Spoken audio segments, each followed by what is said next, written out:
Selanjutnya dari Selamat siang Pak Menteri. Saya Maulana dari Investor Trust Pak. Ada beberapa pertanyaan eh, mengenai APBN 2026 Pak. Boleh diceritakan Pak? Soalnya kan Pak Menkyu masuk di tengah-tengah transisi ya Bu. Dengan maksudnya itu dibahas di era Bu SMI, kemudian Pak Menkyu masuk. Nah itu apakah ada pesan khusus Pak dari Bu SMI soal APBN 2026? Kemudian dengan Pak Dasko, apakah ada pembicaraan juga dengan mengenai APBN 2026? Soalnya kan menjelang eh, pengesahan di DPR itu ada perubahan gitu. Kemudian untuk KPBN 2026, boleh spill sedikit Pak apa strategi pemerintah Pak mengenai eh, penempatan dana lagi atau apa untuk mendorong perekonomian 2026. Terus eh, tadi ada titipan mengenai Bu Tutut katanya mencabut gugatan ke Kemenkyu. Itu boleh tanggapannya Pak soal itu. Pertumbuhan kredit apakah ada update-nya Pak kalau boleh tahu dari 200 penempatan 200 triliun itu. Terima kasih Pak.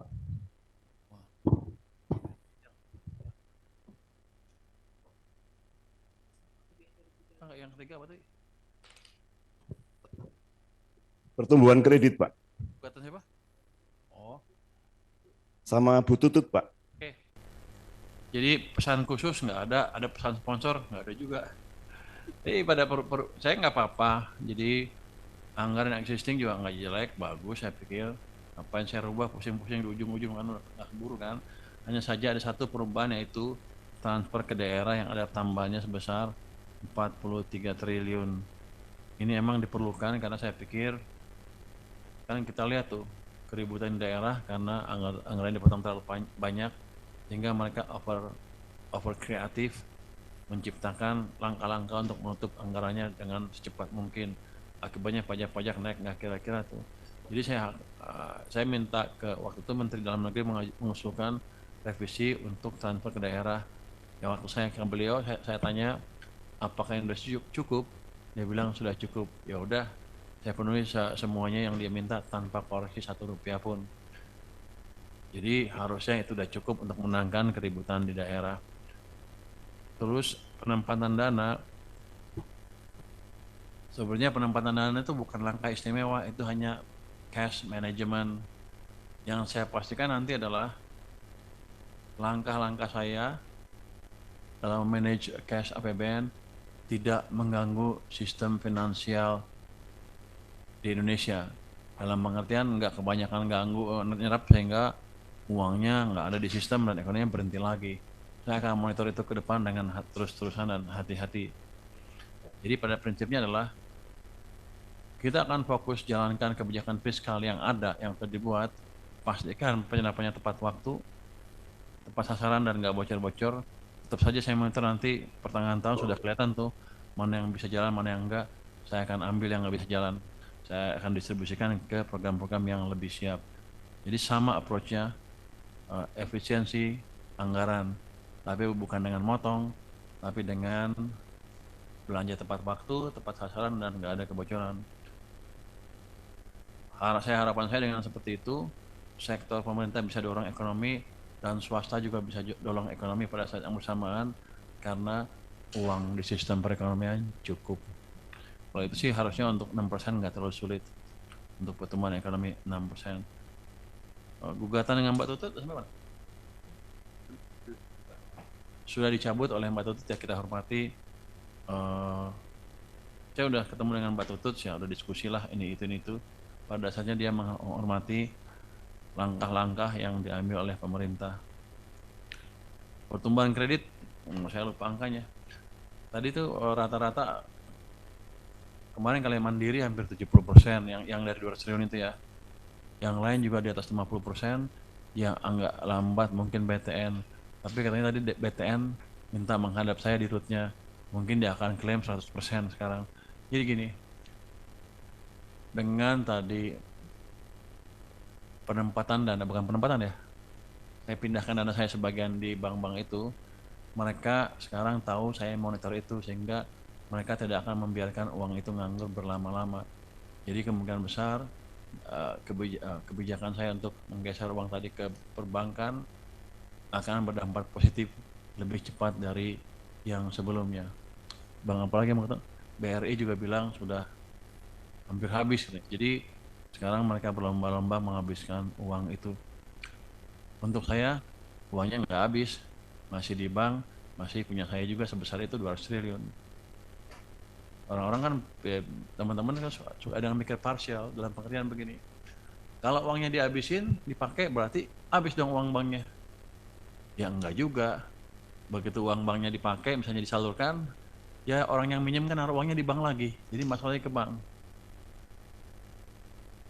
Jadi akan ada multiplier penciptaan uang dengan proses yang berulang ke depan. Itu yang disebut money creation in the system. Jadi kalau saya masukin ke bank, banknya akan minjemin, nanti sebagian itu dipasukkan ke bank, uang yang masuk bank dipinjemin lagi sebagian, terus saja begitu. Ini yang mendorong penciptaan uang di sistem perekonomian, dan harusnya ekonominya akan bergerak makin cepat, makin cepat, makin cepat. Mungkin dari saya. Terima kasih Pak Menteri. Selanjutnya yang itu tuh, yang batik. Yang kamu ngacung tadi. Iya. Terima kasih Pak Menteri Purbaya dengan Dimas Pak dari Harian Kompas. Pak, kemarin kan sempat ada pertemuan sama pelaku pasar ya Pak di bursa. Terus Pak Purbaya sempat bilang sebelum ngomongin insentif pasar modal lebih baik rapi-rapi dulu deh itu yang namanya saham-saham gorengan. Mau tahu ekspektasi dari Pak Purbaya soal rapi-rapi saham gorengan itu nanti mekanismenya atau indikatornya kalau itu udah rapi seperti apa Pak? Terus kalau soal insentif pasar modal mungkin proyeksinya insentif seperti apa yang bisa diberikan untuk bisa menstimulasi pertumbuhan pasar modal? Apalagi ya Pak? Terus Pak Purbaya juga sempat bilang kayak BTN itu kan penyerapannya lambat ya Pak, maaf, yang 200 triliun di salah satu ya sebagian sal yang diinjeksi di BTN mau dialihkan, itu dialihkannya mau kemana Pak jadinya? Terima kasih Pak. Yang lain dulu, yang lain. Oke, saya jawab aja. Oh, jangan lupa deh. Pertama tadi insentif pasar modal. Apa ekspektasi saya? Jadi saya expect dalam setahun akan banyak tuh penggoreng saham di sana yang dihukum oleh bursa maupun OJK. Kalau selama setahun bersih-bersih aja, sementara saya bisa lihat saham digoreng, saya kan mengamati pasar saham juga ya.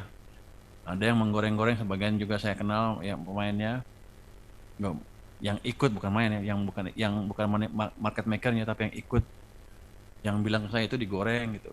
Ada yang lapor ke saya juga. Kalau masih kejadian ya nanti kita tanya ke bursanya gimana penindakannya. Kan selama ini puluhan tahun rasanya kita tahu banyak penggoreng di pasar saham, tapi sedikit sekali yang dihukum. Kayak perusahaan Dana Reksa, dulu kan saya di Dana Reksa, itu hampir bangkrut gara-gara kejebak sama penggoreng itu. Banyak Asabri juga kenanya sama kan, terlibat dengan penggoreng-penggoreng itu. Jiwasraya juga sebagian itu di sana juga. Yang kalau itu nggak dibersihin ya, sayangnya gini nanti minat Gen Z atau kalangan muda yang berinvestasi di pasar modal sekarang bisa hilang. Katanya sekarang 50% anak-anak muda kan. Kalau itu hilang ya udah pasar modal kita nggak bisa berkembang lagi. Tapi kalau dirapikan maka mereka akan berani masuk ke pasar saham karena mereka pikir akan berpendapat bahwa di sana fair game, permainannya fair. Ada yang kalah, ada yang naik, ada yang turun, tapi nggak dimanipulasi sama kalangan tertentu. Terus apa jenis insentifnya? Nanti kita pikirkan. Mereka minta katanya kalau di atas sekian persen pajaknya dikurangin dan lain-lain. Terus ada lagi transaksinya juga ada yang dikurangin, jangan 2 kali, sekali aja pajaknya. Atau pada waktu ditarik aja, ini kan jual bayar, beli bayar gitu, kayak gitu. Nanti kita lihat seperti apa. Tapi saya bisa dukung itu kalau mereka bekerja lebih keras lagi untuk menjaga integritas pasar modal itu sendiri. Untuk BTN kan dari 15T ya, BTN 15T, 25 ya, 25 kita perkirakan dengan keadaan sekarang dari angka yang terakhir sih bisa 10. Mungkin 15 saya akan distribusi ke tempat lain kalau mereka nggak bisa nyerap juga. Tapi saya akan tanya ke mereka, bisa nggak mereka menyerap yang sisanya itu. Kalau cuma 10 kan terlalu kecil. Saya ingat saya mereka yang paling optimis tadinya. bahwa dari 25 itu kurang, sebenarnya akan habis. Dari data terakhir ternyata seperti itu. Saya tunggu pertemuan saya dengan Dirut BTN nanti ya, seperti apa ini kondisinya. Mungkin itu Mas. Terima kasih Pak.